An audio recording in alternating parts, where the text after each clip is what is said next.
Hello, folks. Welcome back to World War II TV. Oliver Webb-Carter is the editor and one of the founders of Aspects of History, links below, here to talk about the new book, Never Surrender, which features contributions from numerous World War II TV alumni, including Damien Lewis, Roger Morehouse, Robert Lyman, Saul David, Helen Fry. I could go on and on listing the number of people who've contributed to the book. But rather than do that, I'll bring Oliver in now and chat to him. So good afternoon, Oliver. How are you today? Hi there. Very well. Hello to all your viewers.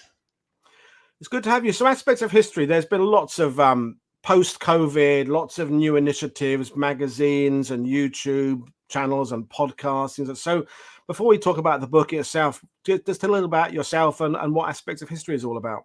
Yeah, certainly. Thank you. I set up, along with a friend of mine, Aspects of History, and we've launched our first magazine in December 2020. So we're a magazine for history and historical fiction, and we were set up. I used to have a sort of former career in the rather miserable world of investment banking, and I didn't want to do it anymore. My job was I could explain what I did, but everyone would fall asleep, and you included, and it would be a very strange WW2 TV. So I was very boring. So I wanted to do something I loved, and history is something I love. So I set up this company, which is a magazine, website, and now we do podcasts and other things like that. And the idea is to connect authors to readers. And so, and just drilling into that a little bit more, the podcast will interview authors when a book is out. You'll understand the format there. And then the magazine, and we cover its aspects of history. So it's not World War II specific, although a large amount of our content is World War II. But the issue of the magazine is released to coincide when an author has their book out. So it's to capitalize on that publication date. Authors will write for us, or we'll interview an author, and then we'll also have we have a couple of short stories in each issue, and then we'll review the book in the same issue. And the idea is to get readers to have a look at the article, they'll read the review, and if that really does tickle their fancy, they'll go ahead and buy the book. And that is how the magazine runs, and the same principle stands for the website. It's really about trying to help authors with their books and trying to help readers find the right book for them. But as I say, we go from the ancient world and all the way up into the relatively recent past. I mean, we've done. Well, that was a good introduction, Oliver. And what I liked about your approach is, rather like myself, it's that kind of broad front strategy of it's not just books, it's not just magazines or podcasts or YouTube. It's all of those things together. I think that hopefully in the future, instead of an author releasing a book, it'll be more of an author kind of releasing a media project, of which the book is the main aspect of it, but they will expect to have to go onto YouTube channels and podcasts and do those shorter versions. And I'm interested to sort of tap down into your idea about whether or not giving a shorter version of a story hinders or helps sales. I mean, when I was starting this, some of the authors I was dealing with at the beginning, they were thinking, well, why would I want to come on and give away the main thrust of a book of an hour for free? Will that therefore harm my sales? My feeling is it doesn't harm sales at all. People, if they're going to buy the book, they'll be enticed by a presentation. They'll be enticed by a shorter version of it because they'll want to know that complete story. That they'll want to have the full details. So would you go along with that? Well, I would. I mean, it wouldn't surprise you to hear me say yes, I would. I mean, the authors will actually sign up with us and build a relationship with us. So they have told me that it does help their sales. Yeah. And so, often it's very difficult to produce metrics that are sort of tangible. But speaking, having had many conversations with a number of authors, they definitely find that this helps them.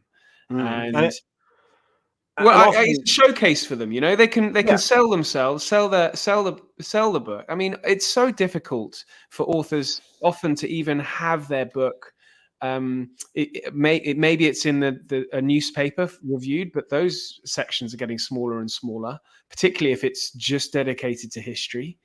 And so as long as there are other avenues for them to go down, like this, like your channel, and like aspects of history, then I think it's something that we're entering a new world. I think publishing is often a little bit behind other forms of media, but I think this is something that should be embraced by authors. No, definitely. And we've got a question coming in. Trevor Sheehan, who's been on World War II TV, talking about the fighting in Tunisia, where he regularly goes. And we'll start off with this, then we'll talk about the book in a minute. He says, what advice will Oliver give on how to best market a World War II book? What are the best channels and platforms to target? And what are a narrow customer base? Because Trevor's focus is very specifically kind of British Army and the Allied forces in Tunisia, and that's the big thing. You said yourself, there's that first tier of authors who get their books onto the eye line height in Waterstones and across the world, and then there's the other tiers of history, the sort of self-published end, where they've been squirreling away at a very niche subject for sometimes a decade or more, and it's getting those books out there to a market. And so what's your general advice about marketing a book, other than contacting you, of course? Well, of course, yes, that would be my first recommendation. But I think there are huge numbers of podcasts, and I think that's a really good way of getting into it. There are podcasters in there, particularly Second World War, where I just think it might require a little bit of hunting, looking for the people to get in touch with, and then summarize the book, what you're really trying to, what the story you're trying to tell in the book, in a shorter, sort of quite a brief explanation for podcasters and other people like that, and they will then be able to help. I think with us, we offer promotional packages for authors. So they'll write a blog post for us, even if we're doing it for a month. They'll write a blog post for us. We'll interview them with a Q&A, really trying to draw out what's interesting about the book, and then we'll review the book as well. And so we find that the combination of those three things help our readers to really decide whether they want to get the book or not. But I think I would recommend, particularly for that kind of niche area, there are plenty of new media like podcasts and things like that will be interested. You never know, there might even be a World War II Tunisia podcast. It wouldn't surprise me. And I think my advice, adding to that, is that the historians I know, admitting that they may know their history very well, but lean on other people for help with regards marketing and promotion, because some of the historians I know are very, very bad at selling themselves and telling people that I'm good at doing this. I have been doing this for a long time. I know my subject. So many people I deal with on a regular basis suffer from an imposter syndrome. And how can I compare myself against the likes of James Holland or John McManus or Helen Fry? And I'm just a so-and-so, doing this as a part-time. And I think leaning on other people for advice in that regard, I think is also a bit of a strong advice. Yeah, absolutely. I mean, historians, they know their subject better than anyone. And I think sometimes they maybe rely on the fact that people will come to them. And so I think if you just try and make the first step, maybe contact other historians, get an endorsement, or little things like that, I think will help. But I think in this world we're in now, where publishers, margins are being tightened all the time. Publishers are increasingly dedicating their resources to the big sellers. You've mentioned a few there. I think it's more difficult for historians who don't have that kind of name recognition, and that's where a little bit more self-promotion can help. And then obviously you can engage other services such as ours. No, definitely. And I think it's fair to say that some of the best known authors are also the best at selling themselves. They're the best at putting themselves out there and marketing themselves. There's no coincidence, I think, that some of the people in the Premier League of authors are also very good at that. They're very good at being out there, being seen, doing that stuff out there. And if you are squirreling away in your basement and your blog isn't being read by anybody, no wonder you're kind of not getting the attention. But anyway, we're digressing into kind of a publishing self-help group here. But let's talk about Never Surrender. And I definitely want to talk to you later on about your feeling about historical fiction, because one of the things I'll prep you now is that I'm always being asked by people to be a guest who write historical fiction. I've had a couple of people on, but I'm wary of going down that path because I've already got a massive, great lineup of people who come and who've studied an actual subject from World War II. And the historical fiction aspect is something I'm kind of a bit on the horns of a dilemma. I completely realize that it brings people to the world, and perhaps it's a different demographic and cliche, maybe more women read historical fiction than men. I don't know, but I'll tap down on your views on that later on. But let's talk about Never Surrender, because it is it's like, it reminds me of the old-fashioned books I read when I was a kid, those compendiums of escape stories by Major Pat Reed, or a compendium of desert stories, things like that. So how did the idea come about, and what's the aim of the book? Yeah, that's what I was kind of trying to go for, really. That I don't know about you. I think you may well be far younger than me, but growing up in the 80s. Right. You're a little bit older then, but yeah, growing okay. up I mean, I'll take that as a compliment. That's good. Yeah.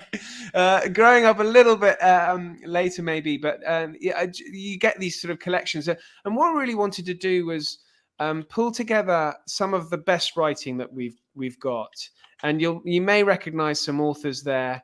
And Max Hastings and Ben Macintyre are sort of, you've mentioned this sort of Premier League there, yeah. And I would say Ben Macintyre and Max Hastings are certainly that.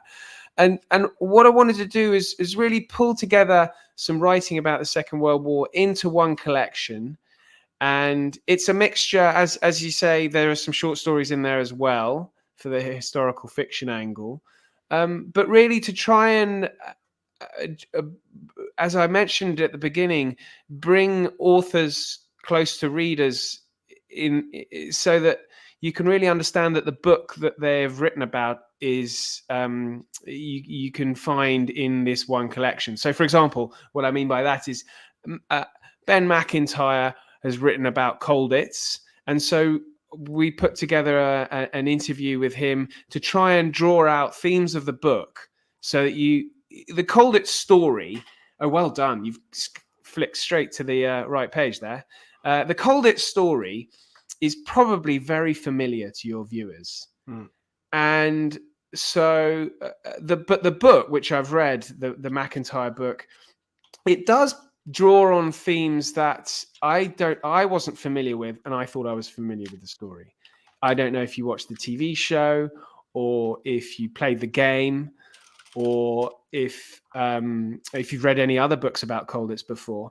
But what Macintyre really did manage to do in the book is draw out mental health problems, racism, class-based prejudices, which blew my mind. I mean, for example, did you know that there was a Bullingdon club in Colditz, and that, of course, if you were an officer, you would have your batman, who was yanked out of maybe a lower security prison and sent to Colditz, which didn't sound much fun. And then, of course, there are Indian prisoners who are treated disgracefully by their fellow prisoners. And then I mentioned mental health issues. There's homosexuality as well. All these kind of themes and stories I didn't know anything about until I'd read the book. So it was in Ben Macintyre's book. It was the story about Douglas Bader's Batman that was my I was amazed at the story of how, and for the folks, the spoiler alert, basically Douglas Bader's Batman didn't get to fly home first class after prison camp was liberated like Douglas Bader did. Douglas Bader was practically back in London by the same day or something, and his Batman had to go the usual, via train, blah, blah, blah, blah, blah. And Douglas Bader called up the Batman and said, "Have you brought back my spare leg or something?" Because he'd left one of his legs there. And the guy said, "No, I only could bring one bag, and I brought my own kit." And Douglas Bader swore at him, a very, very, very rude word beginning with C. And I was amazed at the abuse. I met Douglas Bader, I was about 10, and he was horrible to me as a 10-year-old. So it didn't surprise me that he was a horrible piece of work. And I think that if you look at it, when you're going to a bookshop and you see the books there, obviously publishers go with what makes people familiar, they're familiar with. So Dam Busters, it's or Convoys, and I think you don't necessarily put those hidden themes on the cover of the book. I think that tends to be kind of hidden, like Roland White's book on the mosquito that came out. You'd think from the cover it is simply about the aircraft. When you delve into it, it's about the people of Denmark. It's about all these people who flew them, but that's not on the cover. And I think with a book and a magazine, you can get more of the themes across with a short article than you can with just a cover image. Yeah, I think I made my first reaction, having read a number of Ben Macintyre books, when I learnt that he was writing about Colditz, might have even been to roll my eyes. Yeah. But actually, it wasn't anything like that at all. So yeah. I mean there are stories in there that I'm not as an aficionado on the Second World War as you are, Paul. But even something like Operation Pedestal that Max Hastings writes about. I mean, this is the most extraordinary operation that I had only a vague inkling of, and it's just this mind-boggling tale of naval accomplishment, and not just the Royal Navy, Merchant Navy. I mean, what the Merchant Navymen went through. Maybe the Battle of Atlantic gets a lot of attention, but the merchantmen who were sailing through the Mediterranean under attack from Italian and German aircraft. I mean, you see the top image there, which I think is looking back at HMS Eagle, one of the aircraft carriers. Those aircraft carriers turned around and went back to Gibraltar, leaving the convoy alone, really, of air support, and they had to make do. And it's just, you've got a merchant ship there arriving in the Grand Harbour of Malta. As you can see, it's about to go under. And some of the stories that Max was talking about in his interview, they're very funny. And Max has a sort of turn of phrase that I think is quite amusing. But yeah, again, you would assume it's just a naval operation from A to B. And when you speak to these authors, you see that there's so much more within their book, and it makes you want to buy every single book that you. You hit upon something there, I think, Oliver, as well, is that books sometimes don't allow the personality of the author to come through completely. Some authors, you get a sense of who they are. You read it in their voice. If you know what they sound like, you kind of read it in there. But others, it comes out in a kind of a neutral voice. And I think having a mixture of kind of excerpts from books and also interviews with authors is a very good thing, because in an interview, an author can reveal a little bit more of him or herself and their process and how they come to it, and which of the bits they themselves are inspired by with the book. Because when you're writing non-fiction, it's difficult to always kind of say that you as the author are impressed by the deeds of these people, because you have to kind of retain a kind of a neutral stance because you're conveying history. But in an article about it, in an interview, you can say, I was particularly impressed with the leadership of this particular general here or this person there. And I think that's a good way. It's kind of the buffet style approach. By putting these accounts together in a book, people will decide which ones they want to go on and delve deeper into, because the hardcore World War II TV regulars all have a massive, great pile of shame of the books they buy, and then they have 20 sitting by the bedside cabinet. Which one are they going to start first? Which one? And I think reading a book like this, like Never Surrender, you can then go, okay, that's going to convince me to read Ben Macintyre first, then I'm going to read Saul David, then I'm going to read Helen Fry, and whatever it be. You can make your decisions that way. Yeah, that's right. I mean, I think. Well, you mentioned Saul David, because I read his book called Crucible of Hell. Yeah, what a great book.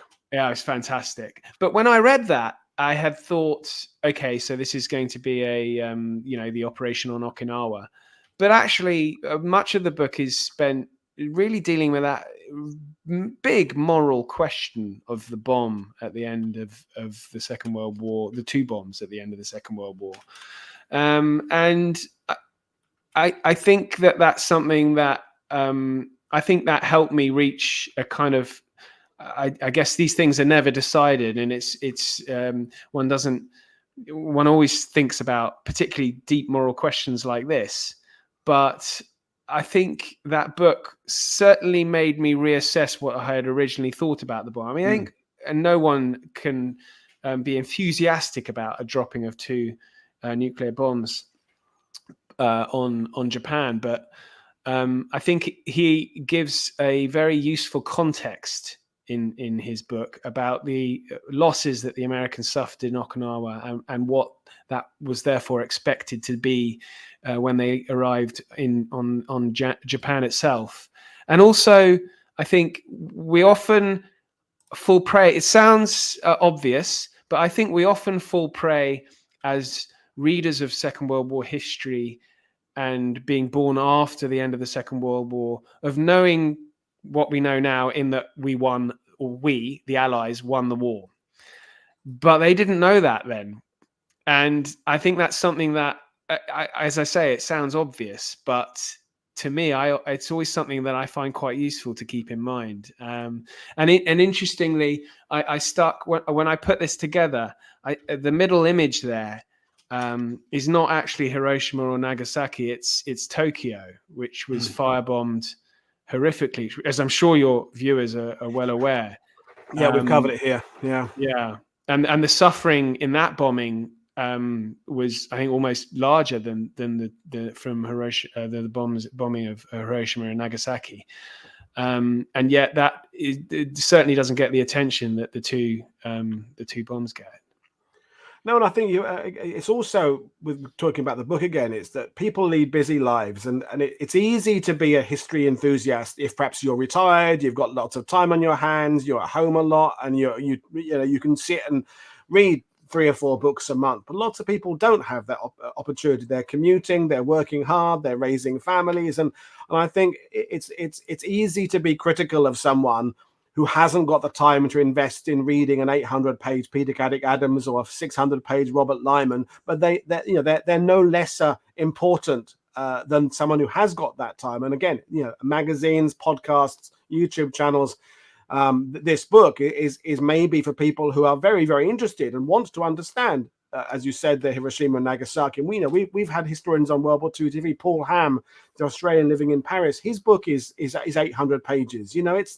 That's not going to be for everybody. It doesn't mean they're not interested. They just haven't got the time to dedicate to read an 800-page book. And it bringing us back to that topic at the beginning about approaching history on this broad front via the use of magazines and articles and interviews and YouTubes and podcasts. And so, but going back to the book again, you've provided these images. One of the other things we should talk about is the women that are portrayed. So Helena Fry, so Warrior Princess. Tell us about that aspect in the book.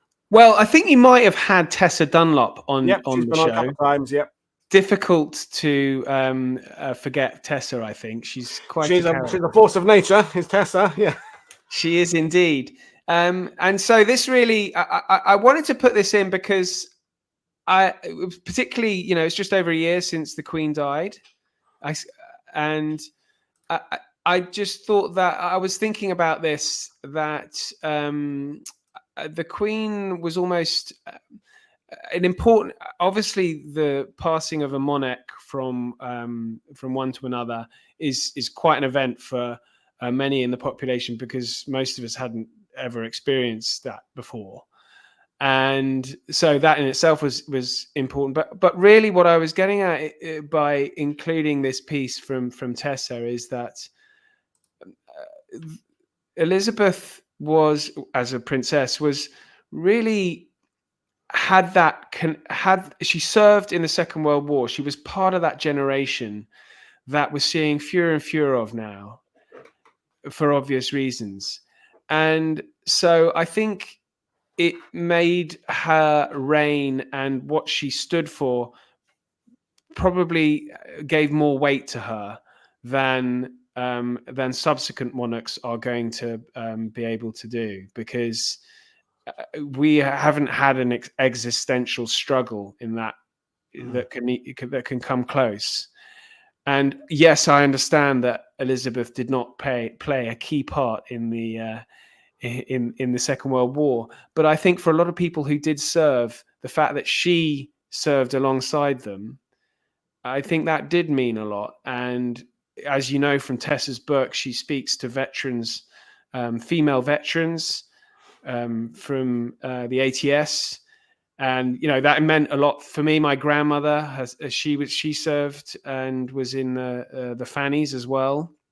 And so that's why I felt it was very important to include, because I guess Elizabeth represents a large population of women who were conscripted, and probably, as you said earlier, don't get the, as you said at the beginning of this, don't get the attention that perhaps they deserve. No, definitely, and Elizabeth, you know, so fascinated because whether, as you say, whether or not her role in securing victory was massive, which it wasn't, but she was definitely part of the understanding of what the nation was going through. She was a connection with those who went through that. She understood. She saw bombers flying over London like people in the East End saw bombers flying over London. And now that she's no longer with us, and most of that generation no longer with us, even more reason why we'll have to find a way of connecting it's a cliche, but the younger people who didn't know a World War II veteran, or even the child of a World War II veteran, because they're passing away as well now. You know, if you're 15 years old in Liverpool or London now, it might be your great grandparents who have had any memories of it long since gone. So we need to find these ways of connecting people. And I think, which dovetails nicely is the next slide of yours, is martyrs and commanders, leaders, because leaders, we look at the world today, we can see who are good leaders, who are bad leaders, who are charismatic, who are not charismatic. And I think that's a key part of this book, is the people like Robert Lyman have written about Bill Slim and others there. So how difficult is it to condense in a compendium type book the multifaceted type people that we have in history? I mean, Winston Churchill, there's over 1,000 biographies of Winston Churchill been published ever. So, you know, what can you say about Winston Churchill, for example, or Roosevelt in a few pages? Well, you can't cover it all really at all. I think what you try and do is you try and draw out, and so, for example, focusing on Winston Churchill for a bit, and I couldn't resist sticking the Tommy gun picture in there. Classic. Yeah, the Churchill that often we learn about is that he was a raging alcoholic who, excuse me, very few of us know how he got through the day without, you know, drinking several bottles of brandy and champagne. So I really wanted to address that with Andrew, and he's very clear that is a view of Churchill that is just not borne out by the facts, not by contemporaries with him. They do, of course, say that he liked to drink, but he didn't drink in anything like the quantity that we assume it is. A bottle of champagne for us nowadays is 75 cls. For him, it was a pint, so that's just under half a litre. I mean, okay, that's not the done thing now, but it's not quite the same amount as before. He'd have his little nap, and he would drink whiskey with water at night time. So, you know, little things like this I find fascinating, and that does, I think, bring a more sort of an interesting angle to a book which actually could be considered as quite dry. You know, you're talking 4 massive figures, and many, you know, Alan Brooke is, you talked about charisma. I'm not convinced Alan Brooke had a huge amount of it, but it was, I think he was not there when charisma was being handed out, but incredibly vital cog in World War II.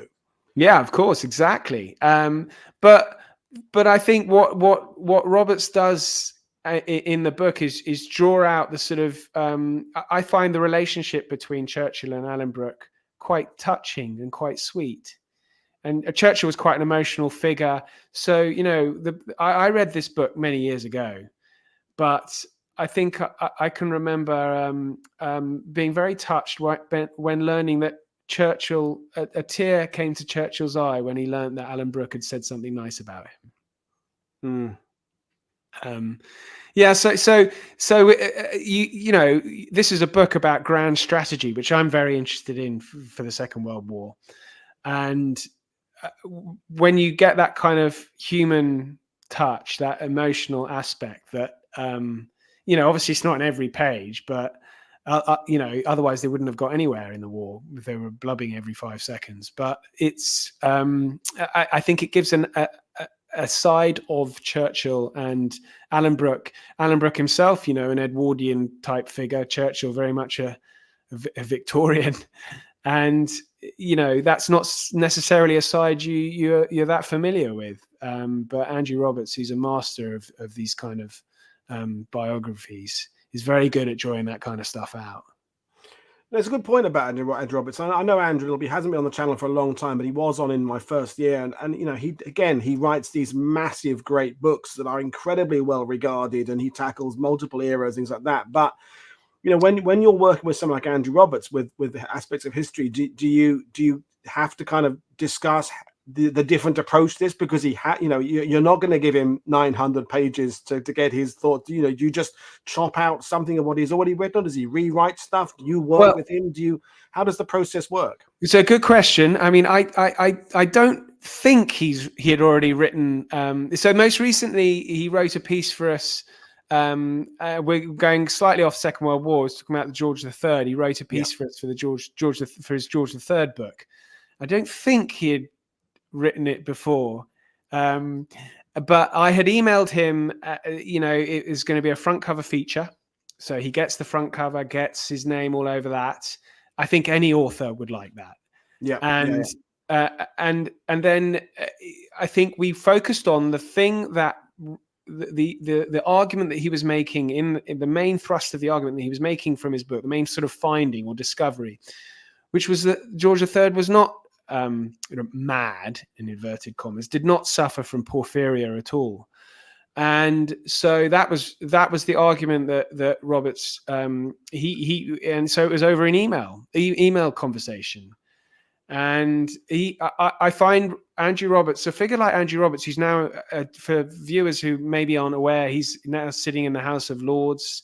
Yeah. So he's a busy chap, and but I found him nothing but generous with his time, and I just couldn't ask for more as an editor of a magazine for something like that, you know.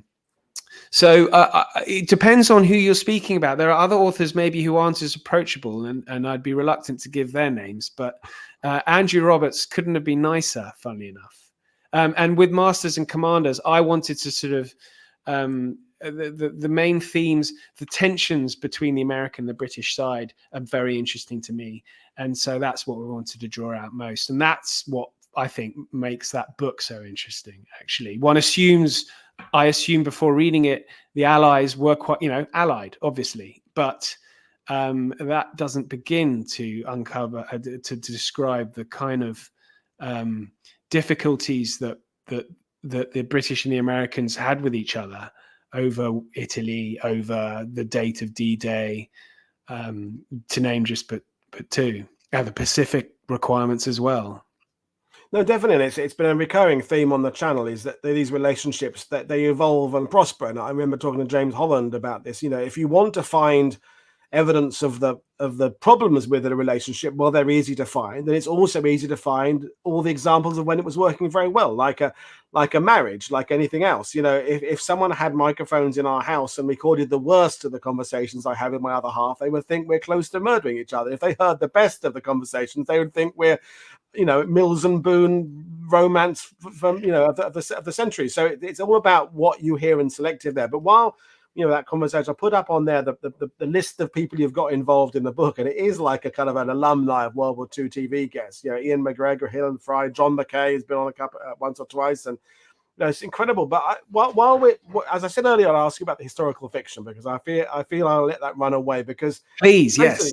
What's your view about? Obviously, you're putting it in a magazine, so you must think it's a worthy a part of the looking at history. And there's already been a couple of people on the sidebar saying, I don't read historical fiction, and that's it. So what's the Oliver take on historical fiction? Well, I started reading, I think my first that I can certainly remember, the historical fiction book that I read was Sharp's Eagle in Oh, yeah. 1984. I think I read that, so I must have been 10. And it got me into the Peninsular War. It's simple as that.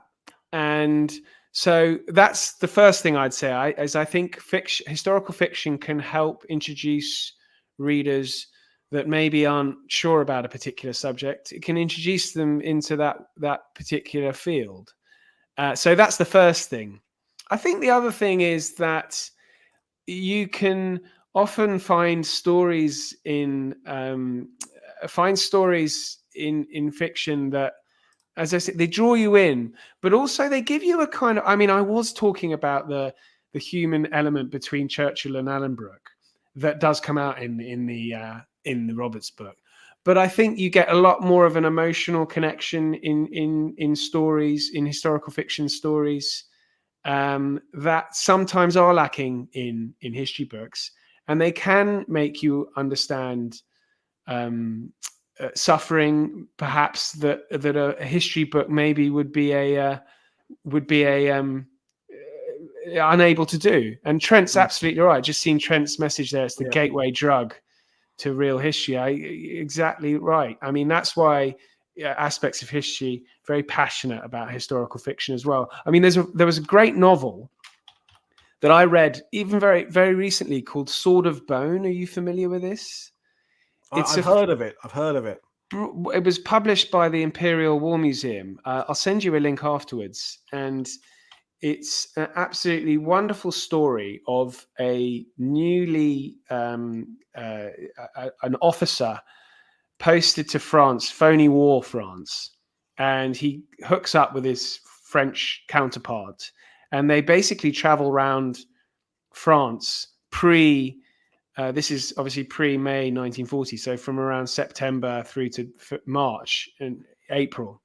And they're gallivanting around France, having a whale of a time, drinking. I mean, you must be doing this every day, Paul. Oh, I never without a glass of vino. Yes, drinking champagne, eating oysters, all that kind of stuff.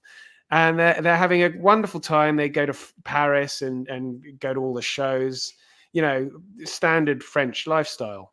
And then they arrive at the Maginot Line, and they're wildly impressed by these impregnable gun emplacements, certain that the Germans will never be able to get through. And as they're traveling towards the coastal ports, they hear of some goings on, and then it's not very funny anymore as the Germans advance, and the ally, the British, the French, the Belgians, and the Dutch are just being smashed. And the actual, I think, pathos in that novel is something that really hit home with me. Actually, the author is able to put the reader into the mind of someone who was living there at the time, and what was going through their minds when the war seemed like an abstract thing until they encountered it, and then it's the most horrific experience that you can experience. That's a good point now. And while you were talking about historical fiction, although I'm kind of on the fence about it, I did love Killer Angels by Michael Shara about Gettysburg. That I read that, possibly the first book I read about the American Civil War. And as we're talking, Damian Lewis comes to mind, because Damian's books, of course, he does that thing where if he's talking about a flight of SAS operatives flying into France, he'll give the thoughts going on. And Captain Smith was thinking about the risks that he faced ahead. And now Damian can't know what that guy was thinking in the aircraft. He's got the after action reports, and I find Damian's writing brings me in, because it makes me feel that I'm there in the aircraft or in the Jeep there. And I could bring up the image of the SAS, because you've had Damian Lewis, Gavin Mortimer, both part of the book, and the SAS is something big in everybody's this World War II world right now.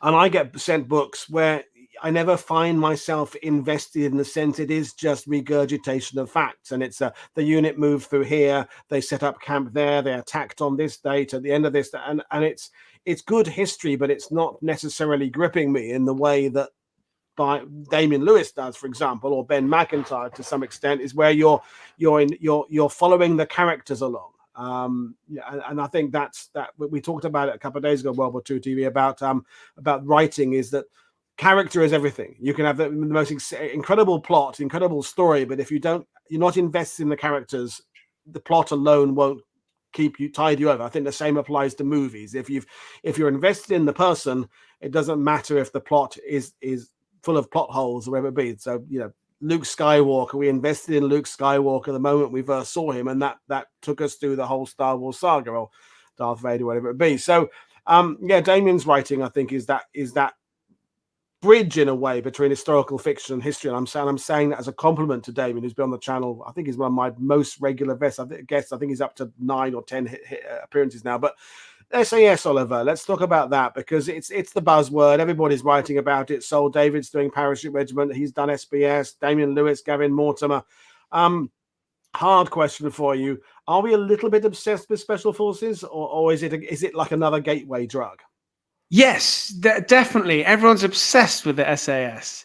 And, that's why there are 3 separate authors who are known for the SAS in the book. So, I just hosted a chat between, I call it a chat, a healthy discussion between Gavin Mortimer and Tom Petch over the origins, the founding of the SAS. And I think it's fair to say neither of them agree. And it's very difficult. In that as well, you get 3 opinions. Yes, exactly. So it's very difficult, I think, certainly for those of us who don't have all the archives and documents in front of us. And so it's very difficult to really understand who is right and who is wrong. Yeah. But what I loved watching that chat, because it was 2 historians who both written very well regarded books. Yeah. The Phony Major, which is obviously on the one side it's critical of Sterling, but on the other it certainly seeks to enhance Paddy Mayne's reputation. And then with Tom Petch, who takes a different angle, goes in for very impressed by Dudley Clark's involvement. I'm assuming all your viewers who are very well read know about who these names are, and so it's really, every historian has an argument that they're trying to make in their book, and it's just interesting to see both of them going at it hammer and tongs together. Particularly, in the wake of comments from Ridley Scott, who are talking about historians, which I just like keeping that in mind whilst watching the 2 going at it, both arguing their case. And I guess both are right, really.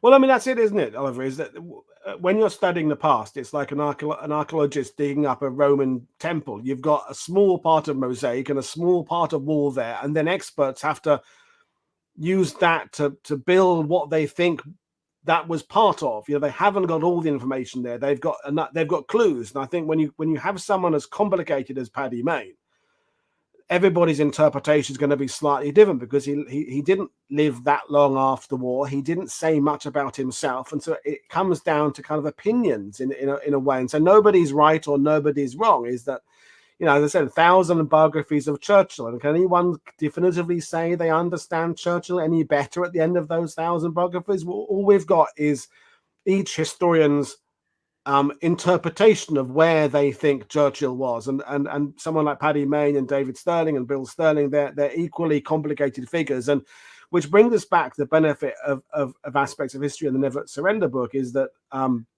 you can read different people's opinions of the same subject, and the reader will maybe ally themselves to one person's view more than someone else's, or they will cause themselves to go off and try and formulate their own opinion. Well, I have to confess, I can't resist a bit of Paddy Mayne adoration. I think it's, my mother's from Northern Ireland, right? And so I support Ireland in the rugby. Let's not talk about the World Cup that's just been and gone. Yeah. And I think it's the fact that he played for Ireland, played for the Lions. He's this 4 DSOs. My grandfather got 2 DSOs from the Second World War, only half the number that Mayne got. So I think that's why now that's got nothing to do with the actual history of the SAS. But that's just why I prefer Paddy Mayne as a figure to anyone else, which is why I will be persuaded by a book that is more favorable to him than anyone else. And that is an ahistorical way of looking at it. It's actually, that would give me a fail mark if I was writing an essay for marking. But I just can't help that kind of fascination with a figure like that. And people will maybe have the same view of David Stirling, who was sort of foolhardily brave. And that is a very attractive aspect to someone that maybe other people admire more. And that's life, isn't it? You're attracted by figures, and you aren't as well. And we all can't help but being influenced by our prejudices and the things that first got us hooked, or the first museum our parents dragged us to when we were a child, or the first book that we happened to read, or the first comic, whatever it would be. And but the next thing I want to talk about is the Eastern Front, because Ian McGregor, brilliant author, brilliant publisher, great guy. His Lighthouse and Stalingrad book is a cracker, and he commenced that writing pre what's happening in Ukraine, and now Ukraine is obviously very, very it's affecting the way the public are perceiving Russia, the Soviet Union. So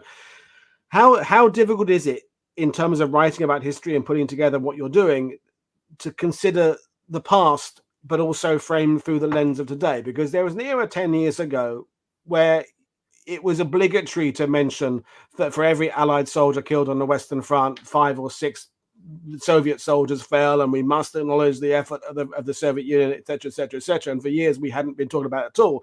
And now I can see historians moving away from the idea of celebrating the Soviet Union's involvement because of what's happening today in Ukraine. So the trends and the effects of modern history, how do you deal with that? Do readers want to read about, let's call it, Russian heroism right now? Well, yeah, it's a very interesting point to make. I mean, I guess the Soviet army consisted of a large number of Ukrainians as well as Russians. Ukrainians fought on the German side as well, we have to remember. I mean, these are uncomfortable facts that just have to be addressed. I think the way we framed it, and we're very much, when I say aspects of history, we very much are aspects of history. So we will incorporate pieces on the Ukraine war that is happening as we speak. I mean, I interviewed Serhiy Plokhy, who's a Ukrainian historian. I interviewed him for the podcast, and I actually found that hugely powerful to speak to a Ukrainian based in Harvard. His cousin has been killed in the war, and he has many relatives fighting. And he was just laser-like focus in pushing the Russians out of all of Ukraine, and that includes those territories of the Donbass and Crimea.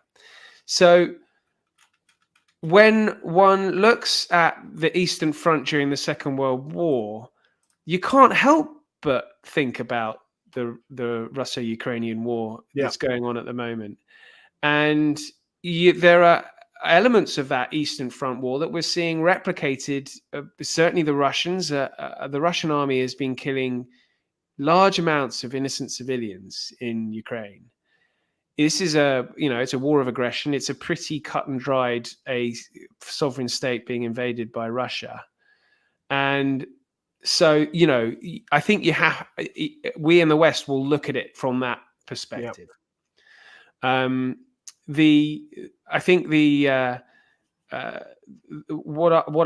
guess we're uncovering as we learn more and more about what's going on in the Russia-Ukraine war is where will it end? One looks at what happens, in the Eastern Front, there was no compromise, was there? It was, you couldn't come to an agreement with Nazi Germany, and the Soviets wouldn't have done that even if the Allies had been interested. I think that means that there are uncomfortable questions to ask about the current conflict as well. I mean, Serhiy Plokhy would argue strongly that no, we don't negotiate with with Putin and his leadership. But I think that what Ian's done in his book is he's kind of lifted a lid. You could argue, as you kind of alluded to at the beginning, you could argue that maybe it was poorly timed book coming out because it was showing how the Soviets had been so brave. But I think that still can't change the fact that they were very. Oh yeah, definitely. Yeah, and I think there was also a huge amount of propaganda that he exposes in the book that other historians of the Eastern Front maybe had not quite appreciated as much as Ian has. He looked at the historiography as well. He didn't just look at the history; he looked at how it's been recorded over the years. And I think that's where some of the books that are just about here's what happened in 1943 and don't look at how the events have been interpreted differently in the decades that followed. And Ian's was a kind of a well-rounded approach, looking at the events from the lens of the time and also the lens of the different eras that have followed. And I think kind of to wind things up a little bit is with the magazine, with the book, is that you can, in a sense, you can hide the less easy to digest history along with the kind of the sweet strawberry flavored caramel desserts in that, in amongst the SAS articles that people love to read, you can kind of put these more complex things in there, which is, when I do a Holocaust week on the channel, it does less well than if I'm talking about the Battle of Arnhem, because people just, oh God, I don't want to face an hour and a half of people talking about something that was so tragic and so terrible. And I completely understand that. And I don't mind if people say to me, I don't watch your Holocaust content, Paul, it's just too distressing. I don't have a problem with that. But I think the format of the magazine, the book, is that you can hide, as I said, the less palatable stuff among the desserts. Is that a conscious decision to kind of give people a bit of the uncomfortable history along with the comfortable? Absolutely. We try and get a broad range. For a start, in the magazine and certainly on the podcast magazine and the website, there is a broad range of subjects. The broad range of history, it goes from, as I mentioned at the start, from the ancient world all the way up until the modern day. But you're absolutely right. Within there, we've had some books that have covered some quite uncomfortable topics for people.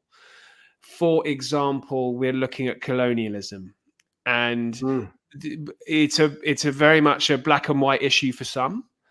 And so really, I think what we are I'm very clear on doing in all of the content that we're producing is that it's really got to be good stuff. I do run a kind of vetting process to ensure that the content that going in there is very strong. I mean, you were talking about the Holocaust and also you asked about historical fiction. I mean, there is a trend at the moment, which I'm quite uncomfortable with myself, which is a sort of historical fiction based around the Holocaust. Yeah. Now, I don't want to go on about the Holocaust because you'll lose viewers, as you've just mentioned, but there is a certain trend for fiction to show the sort of, I think there are, you get stories along the lines of a Holocaust camp sort of victim falls in love with a German guard and stuff like that. I just think is quite distasteful, and we don't go anywhere near anything like that. However, if we're dealing with difficult questions around empire or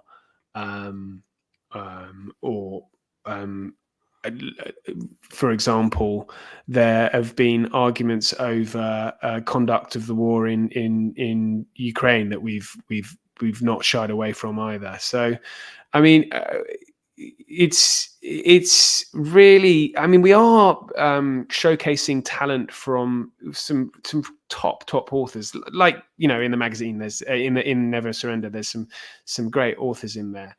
And that does, I guess, by definition almost mean that these will be well thought out, well argued, well constructed arguments. And interesting history ultimately is the main thing. No, definitely. And I think, that it can be that you can, over the course of this book and future books, alternate arguments can be put in the same book, and people will take what they want away from it. You know, Rob Lyman, who's a friend of both of ours, is I don't think he'd mind us calling him kind of old school in his views about some of the things. Andrew Roberts maybe is a little bit old school, and then there are young people who are, you know, be described as woke by some people watching this, who would present a slightly different vision of Churchill and India and World War II, and as you say, empire and colonialization, and it's okay. You know, I've literally within the same week on this channel given with two different historians alternative points of view of exactly the same event, and people will naturally like one version over the other, or some people will take away points from both of the presentations, and some will watch neither of them. You say you've got to make up your mind, Paul, which one are you going with? But I personally, I like to be challenged. I like to have my views on something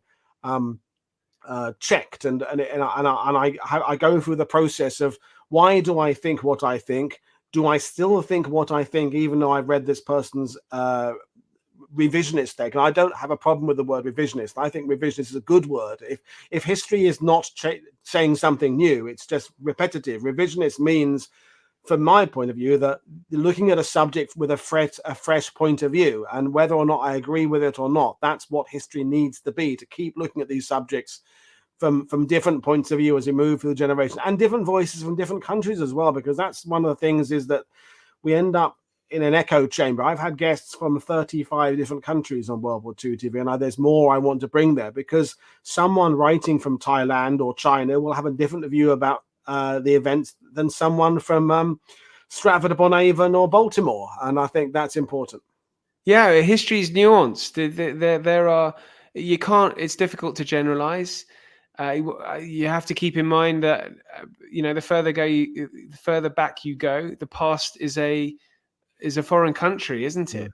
And they do things differently there. So I think that yes, I think as long as a history book has been sourced well, and the author knows how to write, and they can construct a story so that it's digestible to an author, to a reader, and the history is interesting, revisionist history is, of course, to be welcomed. I mean, often history. I mean, we mentioned Ridley Scott. There are arguments raging with the Princes in the Tower at the moment as well, aren't there? Yeah, Princes in the Tower, Napoleon. The same subjects are going round and round.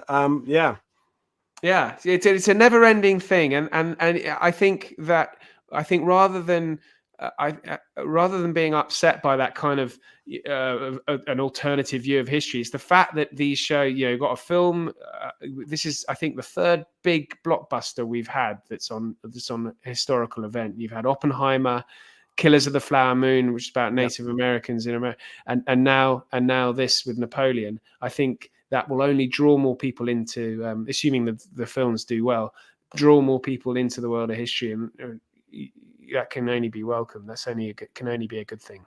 No, definitely. I think that I know people do take a lot of what they believe from films, but there are a lot of people who will use the film as a launching pad, and some won't. Some will immediately forget the plot of the film the second they've watched it. I will watch something on Netflix and I think, and a minute later, well, that's it. That's 2 hours of my life I won't get back. It doesn't stay in my brain at all. Other things will sit there, and I will be prompted to go out there and learn more about it. And I think it's those people that hopefully you and I are connecting with our various projects. But we'll leave it there, Oliver. It's been great talking to you. Folks, the links to Aspects of History, both the website, social media accounts, are in the description below. I urge you to go out. And there's a discount for the readers. There you are. We put that slide up again. We had it there a minute ago. Yeah, you can go and get a year subscription for $5. I mean, I need my head examining. Yeah, it's got to be a Christmas gift for everybody. I hope can gift it. Yes, I hope people will go out there and do that, and it's cost a of great living. way of finding out answer.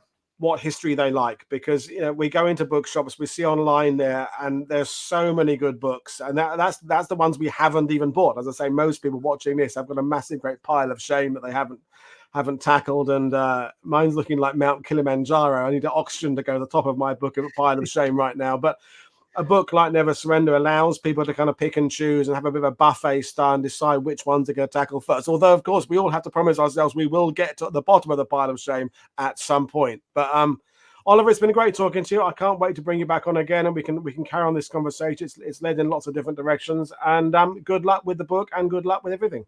Thanks, Paul. Thanks to everyone.